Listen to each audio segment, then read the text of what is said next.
The College Football Playoff Committee stirs up controversy, and the ACC is front and center. Let's bring in the squad. You're talking ball with the ACC Squad. From Florida State to North Carolina, from Syracuse to Miami, and from NC State to California, it's the local experts of the Locked On Podcast Network, bringing you scoops, breakdowns, and the most comprehensive preview of the upcoming ACC weekend. Hang on, it could get loud, it could get heated, and it will definitely be fun. Squad up, you're part of the ACC Squad. The CFP just can't keep their logic straight, and we have plenty to talk about. Shout out to the everydayers, and thank you so much for making the Locked On ACC Squad your first listen. We're available wherever you get your podcasts. We're available on YouTube. We are part of the Locked On Podcast Network, the #1 sports podcasting network, and this episode is brought to you by FanDuel. Right now, new customers can bet just $5, and if your bet wins, you'll get $300 in bonus bets to use across the app. Download FanDuel today. We'll look at Week 13 in college football with Georgia Tech has an opportunity to clinch an ACC Championship Game berth. We'll talk about James Franklin landing at Virginia Tech and why it's a home run, despite what you may think about James Franklin. But, folks, let's talk about this CFP controversy. I am Alex Dono from Locked On Canes. I almost feel like I should recuse myself from this conversation, but that's not going to happen. We got Kenton Gibbs and Grayson Boone from Locked On Wolfpack. We got Isaac Shade from Locked On Tar Heels. Jackson Holzer from Locked On Syracuse. So there's also points of inconsistencies, fellas, with what the new committee chair, Yurachek, is saying about, Virginia. Why Virginia? They get penalized for a loss to Louisville that now looks worse because Louisville's no longer ranked, but yet BYU does not get penalized, Virginia, that was a win over Louisville, excuse me. Meanwhile, Oregon has a win over Penn State that still looks great to the committee because of Penn State's preseason ranking, even though that team is completely tanked. And then you've got the Miami situation. And let me, Kenton Gibbs, I'll let you buy the first round on this one. Miami is ranked 5 spots behind the Notre Dame, 4 spots behind the Notre Dame Fighting Irish, despite the head-to-head win. Similar strength of record, similar strength of schedule, and yet, the committee feels Notre Dame is that much more impressive. See, Dono, you're doing this all wrong. You're doing this by on-the-field logic. Who won football games? Who lost football? Hush, winch, man. Nobody cares about that stuff. Who is Oregon's most famous living alum? Phil Knight. Phil Knight, by a mile, right?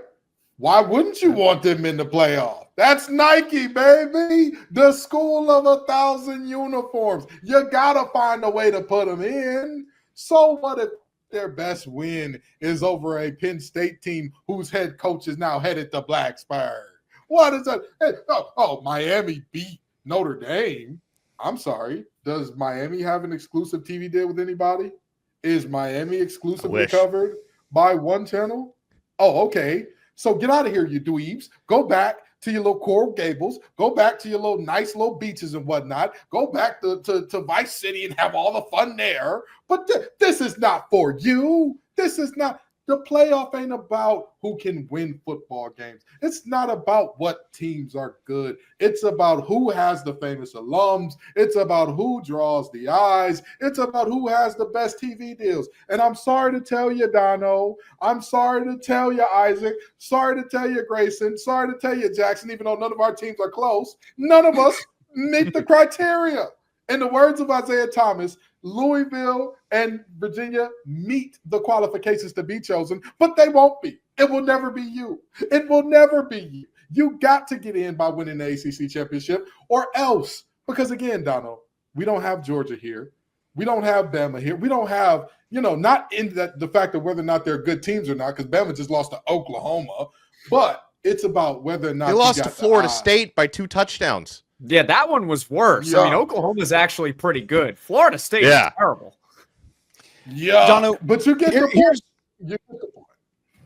Dono, here's Miami's problem, and I wish you could talk to the coaching staff about maybe fixing this next year. You guys lost too late in the season. That's my biggest thing. If you had been smart like Notre Dame, you would have got your losses out of the way right out of the gate, and then you would have been fine because you would go on a winning streak after it. It's all about when you lose. If you lose at the wrong time later in the season, well, then you got to work your way back up the rankings as other teams lose and fall down. Notre Dame loses their first 2 games, but they've been able to go on a winning streak ever since. So they're just letting other teams fall as they lose, and they just keep working their way up. That, my friend, is the Hurricanes' biggest sin, is losing at the wrong time.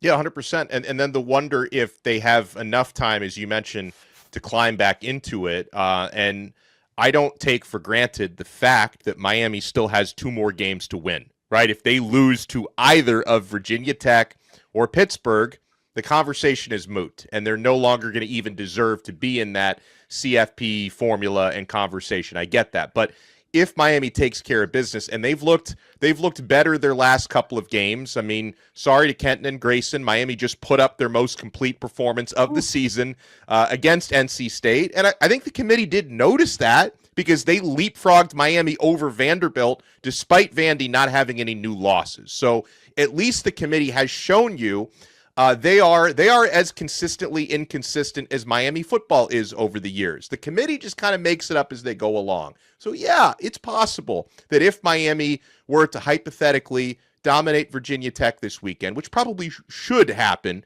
given the state that the Hokies are in right now. James Franklin won't be coaching this weekend, by the way. And then if Miami is able to score a dominant win in their season finale against Pittsburgh, which won't be easy, but if Miami can dominate these 2 games, then maybe the committee has already shown you know what? Yeah, we had Miami ranked behind BYU and Utah, and the Utah thing is a real head scratcher because their best win is against Arizona State, not the Sam Leavitt Arizona State, the Jeff Sims Arizona State. That's their best win, right? And you could say their losses are good. Like, oh, Utah's got losses to BYU, who's ranked, and Texas Tech, who's awesome. They lost to Texas Tech by 24 points. Like, they didn't belong on the same field with that team. So maybe the committee might say if Miami wins 2 more games impressively, you know what? Maybe you should be in front of Utah. Maybe you should be in front of BYU. Maybe you should be in front of Notre Dame. Maybe they'll actually start to take that head-to-head seriously, but I'm not holding my breath. Why the hell is who you lost to this important? Why are we valuing losses this much? I'm so confused. When did it become like, hey, you just need to schedule good teams, get your brains beat out by good teams, and you're all right? Is this basketball? Is this Isaac's time to shine? Are we talking quad 1 losses? What's happening?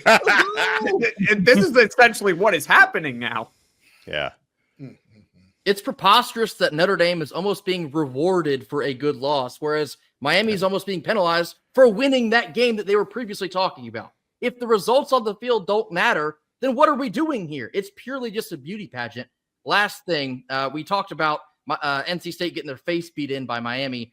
I've seen people use NC State as a buffer between Notre Dame and Miami because Miami beat us by a couple more points than Notre Dame did. What are you saying screw me for? Leave us out of it. But they're building a resume here. I actually think they will win the last 2 games of the season, and I find it hard to believe that they're going to be left out 10-2, especially if they win those games with some style points.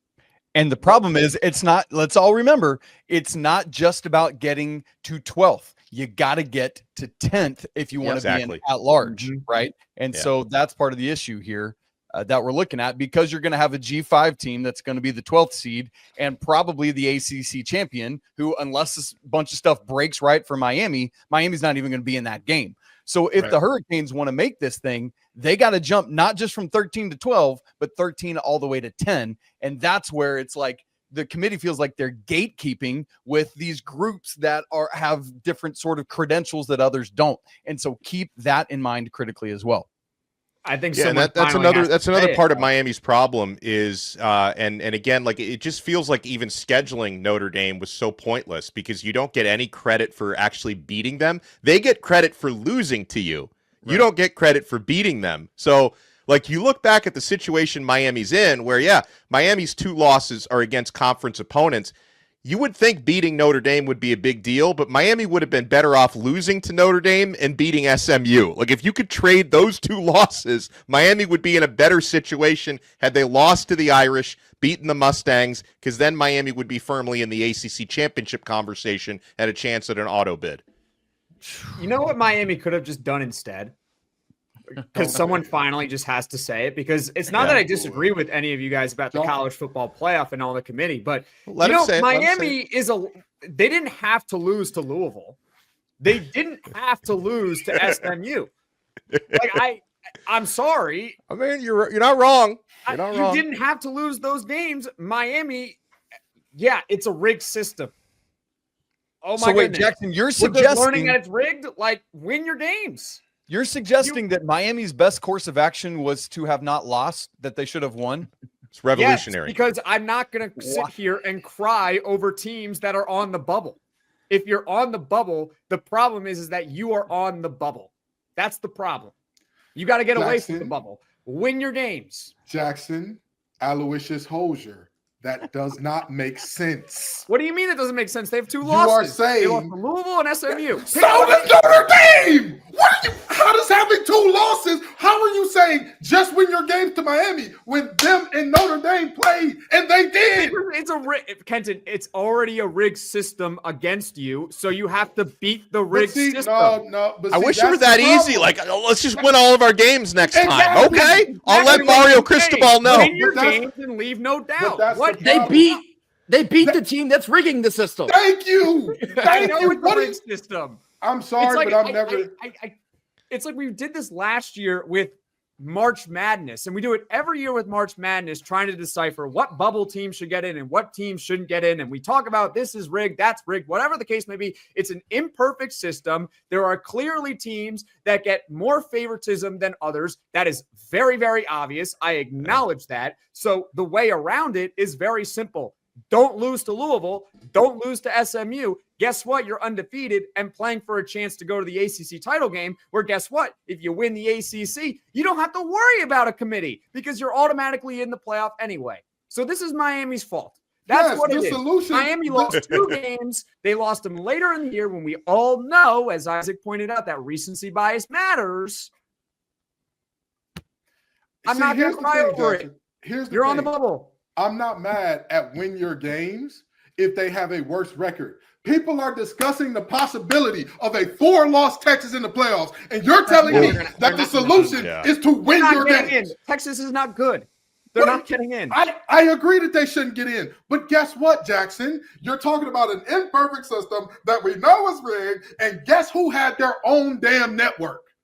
Along with Notre Dame, the Longhorn Network. Guess who has the biggest fan base? And you can't even name the most famous Texas fan, because even if you say Matthew McConaughey, there's a bunch of other very famous and rich people who are Texas fans. This is ridiculous. Miami wouldn't draw ratings in a college football playoff now. Not Texas ratings. Maybe not Texas, but they wouldn't draw ratings either. Not Texas ratings, not Notre Dame ratings either. Okay, but are they drawing more than BYU and Utah? Yes, but here's the thing. I can explain that to you. The reason why the committee has BYU and Utah in front of Miami is they need to create the buffer between Miami and Notre Dame, because the committee has said it. Their logic, the way that they grade teams is they grade them 3 at a time. They have comparative pools. And so what the committee said was, well, we can't count Miami's head-to-head against Notre Dame because they're separated by too many spots. They're not in the same comparative pool. Well, how do you make sure they're separated by more than 2 spots? You rank BYU and Utah in front of them. And it feels like one of the things the committee... I understand that the college football committee is just ridiculous, but my counter to it is very simple. If they had not lost to Louisville, had they not lost to SMU, they're not having this conversation. We weren't having the conversation about Miami last year with the college football playoff up until they lost the final game of the season, because they had 1 loss in the regular season and they were firmly in the college football playoff. It's that simple. If you have only 1 loss at this point of the year and you're in the ACC and you are the Miami Hurricanes, you would be safely in the college football playoff right now. You wouldn't have anything to worry about as long as you won out in the regular season. But you have 2 losses, You are in the ACC. We already know the ACC is not going to get a single ounce of favoritism by the committee. So that's instead the of complaining problem, about though. it, Like you're saying that as if that's okay. You're asking a system to change that will not change because the people that are running the system don't want the system to change, and it's not going to change. Why do they care about the ACC? They don't. So you don't give them a choice and you win your games. Brother, the ACC is in an abusive relationship with the committee, and so we should just get out of it. Your idea is just cook better food. That's not gonna work. It's not how it works. Everybody should just go undefeated, and that way we'd have a bunch of teams. Meanwhile, we're watching other conferences have 4 lost teams that people are discussing Texas being right in. now is ranked 17. They are not getting in the college football playoff. They are not going to leapfrog that many spots now in the playoff. But you know what's funny? Everybody's saying if they beat Texas A&M, they got to be in. Yep. Yeah, it's not going to happen. But if they do, we've seen Marcel Reed put on some stinkers. South Carolina almost beat Texas A&M. I don't think they're going to beat Texas A&M. Second of all, if they beat Texas A&M, I still don't think they're going to get it. Okay. All right. Well, when we come back, we have a new head coach in Blacksburg, and Virginia Tech could not have done any better than they just did. I know people have their feelings about James Franklin, but this is a grand slam for the Hokies. You want to keep it locked right here. We're only getting started on this brand new episode of the ACC Squad. I know you're only getting started with FanDuel. The NBA is back, and there's no better place to get in on that action than FanDuel, the official sports betting partner of the NBA. Even if you missed the start of the game or you want to ride the hot hand, FanDuel has live bets on everything from who will score next to fourth quarter comebacks. Plus, you can even combine your live bets into a same-game parlay for a shot at a bigger payout. Keeps every game exciting, especially when your team's making that late push. Right now, FanDuel is giving new customers $300 in bonus bets when your first $5 bet wins. So head to FanDuel.com, sign up, and play your game with FanDuel, the official sports betting partner of the NBA. Thank you so much for making the ACC Squad your first listen. I'm Alex Dono from Locked On Canes. We got Kenton Gibbs and Grayson Boone from Locked On Wolfpack, Isaac Shade from Locked On Tar Heels, Jackson Holzer from Locked On Syracuse. All right, so finally, guys, it became final on Monday. We heard weeks about the possibility of James Franklin to Virginia Tech. We were wondering if Franklin might be holding out for a quote-unquote bigger job to come open, but the Hokies were able to get it over the finish line. And first and foremost, guys, I'm a big recruiting nerd, and that's an area. James Franklin is not only a hell of a recruiter, but he's a hell of a recruiter in that area, the DMV area. He's got a great track record there. So geographically right away, James Franklin, who's a proven program builder, like he made the standards so high at Penn State that they're able to fire the guy 1 year removed from a Final Four college football playoff appearance because he was no longer meeting the standard that he created at Penn State after all the scandals and the fall from grace that program had. So I'll let Jackson buy the first round on this one because, you know, Franklin may not be a perfect college football head coach, but given where Virginia Tech's program is right now, they could not have done any better than this. You stole the words right out of my mouth. I mean, this was a home run hire. This was the perfect hire for Virginia Tech, and it's just like, well, welcome back. Welcome back, Virginia Tech. We missed you. It's been a long time since they've been relevant in the ACC. It really has been. I'm a Syracuse fan, and they like to recruit in the DMV area too, so I'm also not exactly thrilled that James Franklin's now in that area. But in terms of the ACC, they need more, very clearly. They need more good teams. They need someone that they can crown at the top. And I think that's ultimately the ceiling of Virginia Tech. I do believe that Virginia Tech could be that team that we look at as the standard in the ACC going forward. I don't know if that's going to be as soon as next year, but that could be down the line with James Franklin because we have seen what he did at Penn State in creating one of the best programs in the Big Ten while he was there. We also saw what he did with Vanderbilt, not in the transfer portal era, by the way. That's and right. He had that program be very successful too.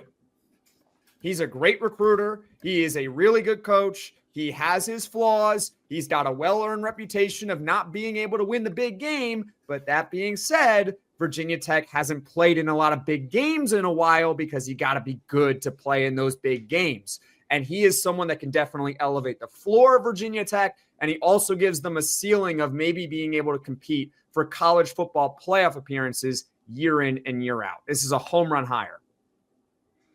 Yeah, I couldn't agree more. Home run hire. And, I think that his inability to win big games is greatly overstated. Again, pull up any coach's record against the top 10. Who's crushing it against the top 10? Georgia? Bama? That's it. That's about it. Jeff Brom. Jeff Brom. Jeff Brom. Of course, but don't ask his record against Kentucky. I'm joking. He does just fine against Kentucky. But the reality of this thing is, I honestly don't think that this was a slam dunk hire for Virginia Tech. I think that he would have been a slam dunk hire wherever. I don't think there's a single job available right now where I would say you're going to do better than James Franklin. I'm going to look back at this hire, and I feel like I knew coming in you would do better than James Franklin. Now, are there people who potentially have a ceiling over James Franklin? Absolutely. You look at Summerall and you say he could have a ceiling that's higher than James Franklin. Absolutely. You say he could, but you also are going up against the fact that he is unproven as a Power 4 head coach. That's right. Just a fact. That's just a fact. You go in and say, some of these coordinators could be really big names. They can be really good guys. Sure. But the reality is, for all of those coordinators that can be really good, none of them have had to run a Power 4 program. He brought Vanderbilt from being a baseball school to respectable at football, and then he messed around and took. Do y'all know who the head coach of Penn State was before my boy Franklin? Go ahead, Donald. Who was it? Bill O'Brien. Did they win very much with Bill O'Brien? No. Of course not. He's Bill O'Brien. Nobody wins a lot with Bill O'Brien as your head coach. So not Boston College, that's for sure. Not Boston College, not nobody except the Texans when they had Deshaun Watson at quarterback, but we ain't going to get into that right now. So the reality of this thing is very, very simple. James Franklin is a hell of a hire. Like y'all already talked about, he is going to be a great recruiter. And I want you to look at this as the biggest difference. Look at LSU's class, look at Florida's class, and look at Penn State's class. All three no longer have coaches. Only one of those three schools, all the recruits said, actually, I think I'm good here. I think we're all set. It's crazy. Like all of their guys have either decommitted, flipped, or they're opening up their it's insane. Like everyone was like, no Franklin, I'm out. Yep. Again, let's go get them. Penn State is about to go through their Nebraska after Bo Pelini era. They just they didn't know it. They thought that they were still that girl. You're not anymore, honey. It's not the 80s. The updos are out. It's not that time anymore. Joe Paul, God rest his soul. He ain't walking through that door, but I digress. 3 quick things. When Virginia Tech is good, it's good for college football. They have not been that since Frank Beamer left. We need it. Number 2, this is good for all of us in our schools. When you look at James Franklin, who is a phenomenal, everything you guys have already said, the fact that an ACC school is getting him, I think speaks volumes about what he thinks about that program and what it's going to ultimately mean for the ACC and recruits that are going to come. I love that. Thirdly, and most importantly, I hope we get some more Keegan-Michael Key impressions of Coach Franklin in Virginia Tech garb. That's the most important thing that's going to happen out of this. I think the last thing that hasn't been mentioned up until this point, Virginia Tech a couple weeks ago also announced they're dumping like $230 million into their athletic program, and you have to figure the football program is probably get the massive portion of that pie. Yep. This is going to be a quick turnaround for James Franklin. They're going to be really good, really fast. They could be near the top of the league like as soon as next season. I think no exaggeration. This will not take long at all. I think it's just harder in football to be able to turn over a roster year over year and be successful than it is in basketball. But I think it's very easy. It's so easy. Just bring in 70 new dudes and you're good. Watch this. Right? When you do the number breakdown. Good job, Isaac. When you do the number breakdown on it, the absolute max for revenue share is how much, guys? 20 and a half billion. 20 and a half. 20 and a half. Go up for next year, though. So we'll round up. So we'll round up over the course of the next 4 years and say that the average will be about $24 million, right? Grayson just said that they're dumping in $200 million. So even after hitting max salary allowance or max revenue share, rather, I'm sorry, not salary allowance, because they're amateurs. max revenue sharing, you still have $30 million left over. I mean, this is something unlike anything that I think we've seen in recent history, because so many other teams around the country are bleeding out money. With all due respect to Florida State, that's a job that's probably going to be open, and they've had to pay for reconstruction of their field. They're about to have to pay for a massive buyout. They've got a lot to pay, and meanwhile, Virginia's like, hey, we like those guys in Blacksburg. Let's give them some money. It's a really good time to be a Hokie fan. Well, it's a good time to be an ACC fan, despite all the chaos in the conference. But we've got a big matchup coming up this weekend, guys, between Georgia Tech and Pitt. It's an ACC Championship Game eliminator. We'll tell you who wins when we come back. You want to keep it locked right here to the ACC Squad. Thank you so much for making us your first listen. We're so proud to be a part of this Locked On Podcast Network. We recently became number one sports podcast network, and I'm happy that all five of us on the screen, have played our part in that, but it's really about the everydayers. It's about you guys who tune into our shows each and every day, whether it's Locked On Tar Heels with Isaac, whether it's Locked On Wolfpack with Kenton and Grayson, Locked On Syracuse with Jackson, Locked On Canes with me. We appreciate the support that you guys give to us. Now, fellas, this coming Saturday, 7 p.m., good prime time slot on ESPN. 16th ranked Georgia Tech is going to be hosting Pitt. I think the fact that Georgia Tech is only favored by 2.5 at home tells you how close the odds makers and the betting public think this one is going to be. Now, Georgia Tech can clinch their spot in the ACC Championship Game with a win. If Pittsburgh wins, they still need a little bit of help, but if they lose, they're eliminated. So this is an ACC Championship Game eliminator. Georgia Tech can seal their deal this weekend. Both teams have had recent down performances. Pitt, they wanted to lose by Notre Dame to 100 so Narduzzi could focus on the conference games. Here you are. This is the conference game you are focusing on. So who do you think wins this weekend and why? And whoever wants to buy the first round, by all means. Grayson, I'll go first. I'll go first because I made this pick 2 weeks prior to right now, and I'm not coming off of it. I think Pitt's going to win this football game. And I'll tell you one thing even further. If you want a general idea of how I think this game will go, watch the Georgia Tech NC State game. I think it's going to be high scoring. Georgia Tech has shown they can't stop anyone, not even Boston College last weekend. Narduzzi, he's been hiding those cards up his sleeve. Now's the time, brother. If you're going to get blown out by Notre Dame but focus on the ACC games, now's your time. I think Pitt's going to get this done. They're going to knock Georgia Tech out, and SMU's going to beat Louisville, and SMU's going to rise up to Charlotte. Ooh. My brother and Jim Valvano on this. No, that ain't happening. Let me tell you why.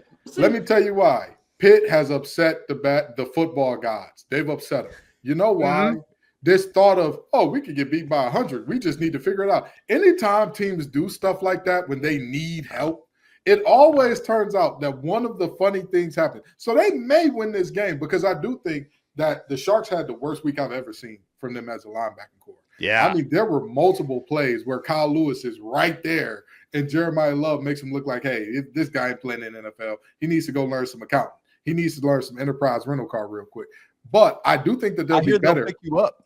Yeah, they will. They will. And I'm going to tell you. Put you down, too. I was just about to say, Kyle Lewis picked people up and put them down, except last week. He said, I'm good. I'm Montaleo doing all the putting you down I need. So with that in mind, I think that Pitt has a shot in this game because they stopped the run well. That's what Georgia Tech does best. If you force Georgia Tech to throw the ball, that's where things get a little bit dicey for them. But I think the biggest thing is that instilling of a loser's mentality, that instilling of like, we could lose by 30. This is fine with us. That never bodes well for a team, especially not late in the season. So I'm picking Georgia Tech solely because the pride of the ACC is hanging in the balance here. You can't let Pitt win. Well, and even if Pitt wins this weekend, they would still need to beat Miami to get to the ACC Championship game. So it's not, depending on which Miami shows up, you never know, but it may not be the easiest route for them. But I think Pitt wins this weekend, guys, and there could be some recency bias here, but based on recent results, Georgia Tech's defense is getting worse every week. And I would have thought, maybe coming off a bye week earlier, they can't stop a run, they can't stop a pass, they can't stop a nosebleed. And I just think that team is so over-reliant on Haynes King. Maybe Haynes could have such a brilliant game that he can outscore Pitt single-handedly. He's done stuff like that before, but I just think Georgia Tech's defense is too much of a liability right now. I think Pitt is going to have enough with Desmond Reed, especially, to exploit that and probably win this game on the road. Yeah, you want to be trending up this time of year? I tell you what, boys, the Yellow Jackets are going in the complete wrong direction. They've been somehow sneaking them out, but it doesn't matter. But here's the other thing. All eyes in both Coral Gables and in Durham are going to be on Dallas, Texas as well, because that's a critical game, right? We've got two other one-loss teams outside of Georgia Tech and Pitt. Virginia's off this week, but SMU's hosting Louisville. I'm curious if Louisville is we're kind of done, or are they look, we might not make this ACC championship, but let's go spoil things for the Mustangs. I'm really curious what's going to happen there. If we're going to get chaos, if Miami and or Duke have any hopes of making the ACC championship game, it's probably going to start with Louisville winning in Dallas on Saturday. It would not surprise me if Louisville won, just because Louisville is now out. Because Louisville's out. If Louisville was still in the race, I mean, they ain't win. I mean, trust me, they ain't winning. But they're out of the race. The pressure's off of them. Nobody expects anything from them anymore. We don't care if they win or lose. They might actually go ahead and steal that game against SMU. But regarding this matchup with Georgia Tech and Pitt, I think the matchups honestly favor Pitt. But Georgia Tech is at home. It's probably going to be a pretty emotional game. High stakes. And in that case, I like to usually favor the home team in this one. So I'm going to take Georgia Tech. Plus, as Kenton mentioned, the football gods should be against Pitt, but not necessarily the Pitt players. I don't blame the Pitt players. It's not their fault that their head coach has a loser mentality and a loser mindset. And I got to be honest with you, I would fire Pat Narduzzi. That's what I would do. You can't go to the media and say that this game just doesn't matter. I'm sorry, you can't do it. That's inexcusable. The only way that I can forgive it is if Pitt does go to the ACC title game, they win out, and then they go to the college football playoff. Then, Pat Narduzzi, you are forgiven. But in the meantime, he deserves nothing but losses. Give me Georgia Tech.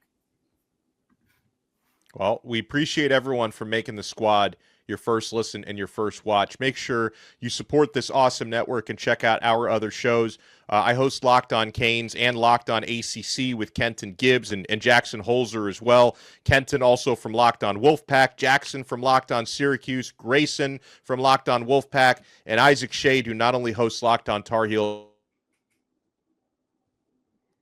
Don Pitt. At the buzzer, we lost Dono. At the buzzer.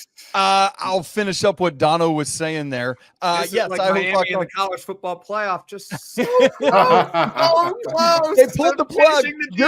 But it's rigged. The Wi-Fi is rigging it. Oh man, we were talking about Louisville. Yes.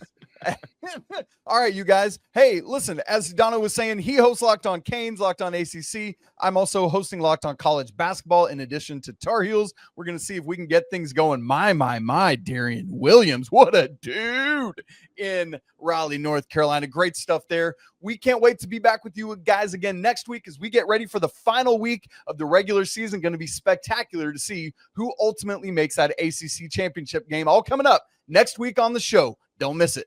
Stay locked in right here to the ACC Squad. And remember, if you want to have the #1 podcast, just be #1. Win your games.